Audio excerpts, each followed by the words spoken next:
what we've got here is what I personally would say are the essential beginner tools, the things you're going to need to get most of your projects off the ground.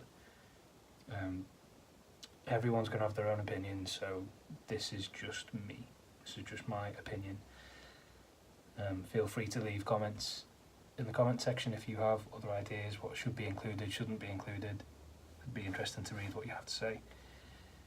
But for now, this is just my 2 pence worth. So let's have a look at what we've got. Quite a few things here. Let's start with the cutting things over here. This is the knife that I use all the time, my go-to. It lives in my apron pocket, and it just, yeah, it's part of me. Really great, nice little knife. Basically a Stanley knife, you know, a craft knife with removable blades, so you can swap them out nice and easily. Just really handy. I use that all the time. A note on knives: there are a lot of leather knives out there. It's a rabbit hole that you could very quickly get lost in. Because this is just a beginner set, I think to start with you just need a good craft knife to get through the leather. This is a strap cutter. It's a very basic tool, but very effective for what it is. So this is a handle. This here is, well, it's the width gauge. So in this end you can't really see, but just in there there's a blade. And if we hold it this way around, you can kind of see there's measurement markings on here. So you set that to the width of the strap that you want, and then you draw it down the leather, and you get straps the right width. Yeah, we'll look at all these in a bit more detail, but that's a really useful tool if you want to make belts or straps for a handbag or something like that. Really useful tool. Other things that cut. This is like a skiver. Really simple tool. There's a blade that just sits in the back there, and you can use it to skive the edges of your work. So you can skive a piece that's maybe 3mm thick down to nothing. Good for splicing pieces or just thinning them out if you need to.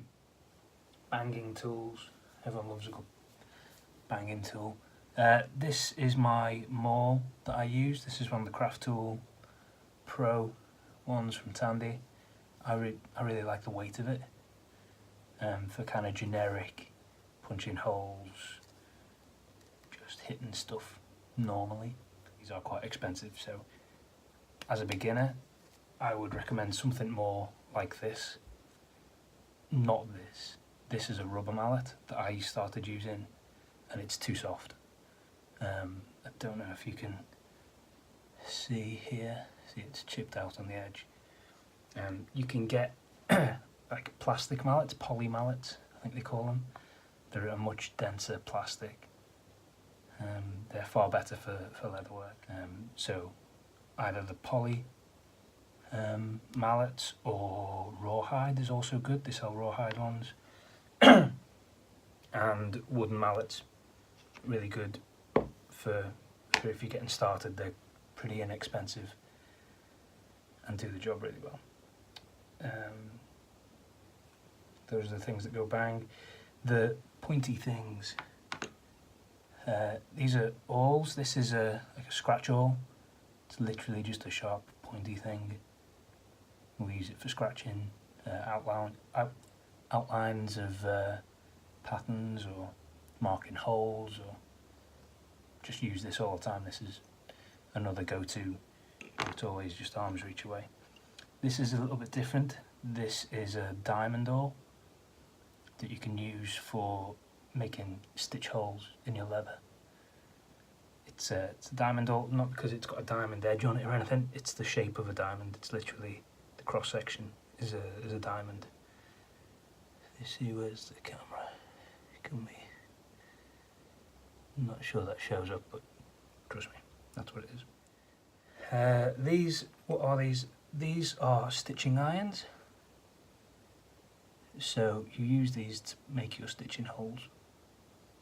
So you'll mark your stitching line, then you'll line up these along a line,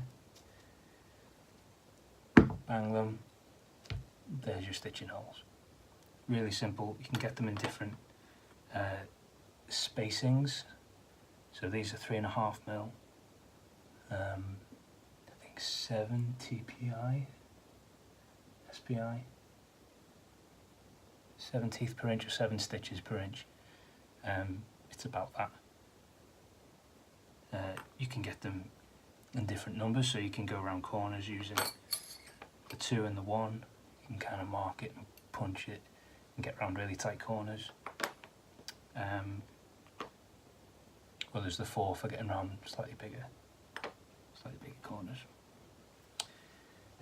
For marking out that stitch line that we just mentioned, sometimes I like to use one of these. I have another tool that can do it, but I think this is a bit more generic. And if you're gonna invest in some tools, you want to buy things that are kind of multi-purpose. So this is probably better for you just for cost efficiency. These are wing dividers, by the way. I like the old compasses that you used to use in school, but there's no pencil on it, it's just pointy things. So you just scratch into the leather where you're going to go, and away you go. Other pointy things in here are needles. These are John James needles, harness needles. They are quite large. Let me see, let's get one out.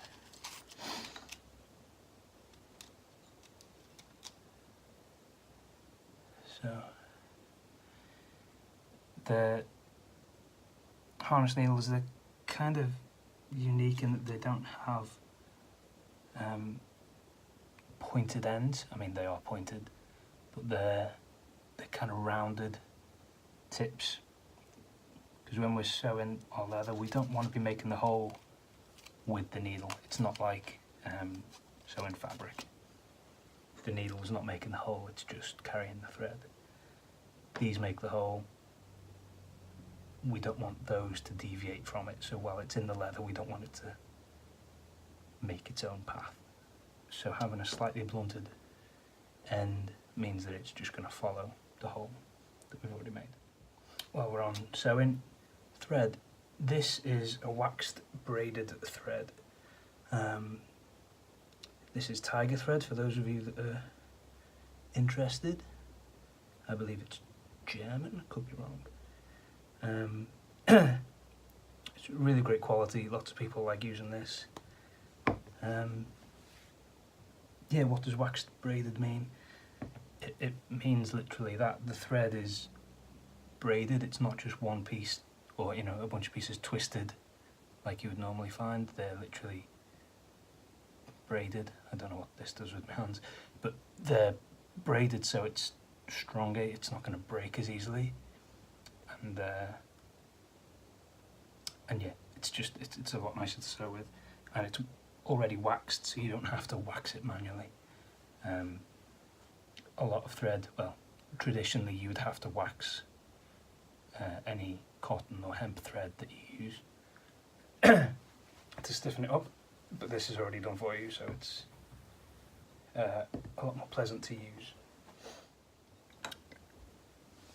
So these are edge bevelers. One's coarse, one's fine. They round the edges of your leather. So this coarse one's going to give you a much bigger radius. This fine one, a smaller one. So for lighter leathers, this is better, and for heavier leathers, then this is better. These are Craft Tool Pro from Tandy. This is the fine one, this is the number one, in case you're interested. So depending on what kind of project you're making, you could probably get away with just one of these. Your call. I'll look at them. While we're on the edge bevelers, this is the burnishing stick, which we use with Veg-Tan leather. So once you've rounded the corners on your leather, you kind of moisten the edges, and then you burnish it with this stick. Having a good steel rule is important, not only for the accuracy of your measurements, but for the accuracy of your straight edge cuts. You don't want to be cutting along a plastic ruler, because your knife's going to cut the plastic. So we run our knives along the edges of here. It means we have to keep our knives in good condition, because the steel rubbing against steel, it's not ideal. So we've got to keep an eye on the edge on our knife. Yeah, you can get different types of rulers. Some that have like, they're raised a little bit so you can get your fingers in to hold it. They're not a bad idea. I've had a few accidents where I've, lost bits of my finger, which is it's always amusing when that happens, but it kind of slows down the work. A good 12-inch and 6-inch rule is really, really useful. If you're going to go with one, go with the 12-inch, just because you can do bigger stuff with it. Okay, we've got hole punchy things. This is what we call a rotary punch, because it punches holes, and it's got a rotary punch selection up here. So you can choose different size holes, all from one tool. So it's useful if you're just starting out. A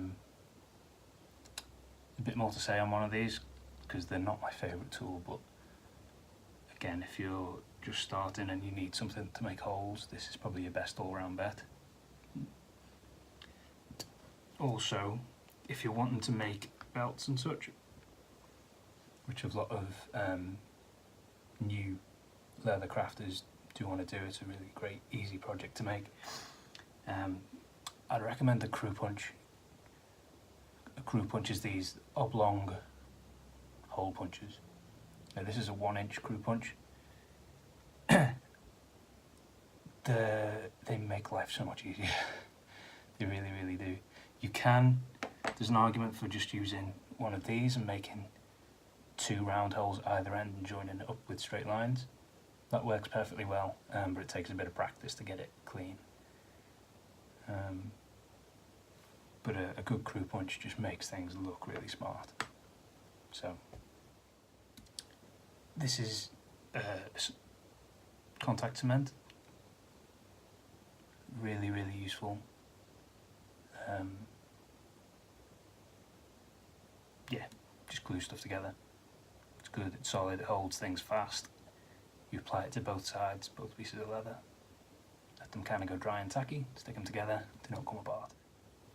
So this is kind of my essential tool list, along with, I've not mentioned, a stitching pony or a stitching horse. So that's essentially something you kind of sit on. It's a clamp that you sit on, and it holds the leather while you sew it. I haven't got one to show you because I kind of made my own Frankenstein version, which I'll get a picture of and show you another time. But yeah, so if you're wondering what tools you need, what tools you should look at investing in, a setup something like this would get you, a healthy way into starting the craft. You can do some pretty professional looking things with just the tools we've got here. Oh, also the cutting mat, I forgot to mention. Don't be cutting on your wooden table or anything. Get one of these nice cutting mats. You can get them from Hobbycraft, Hobby Lobby, anywhere. They're really quite easy to get hold of. Next time we'll look at some more individuals bits. Right, see you on the next video.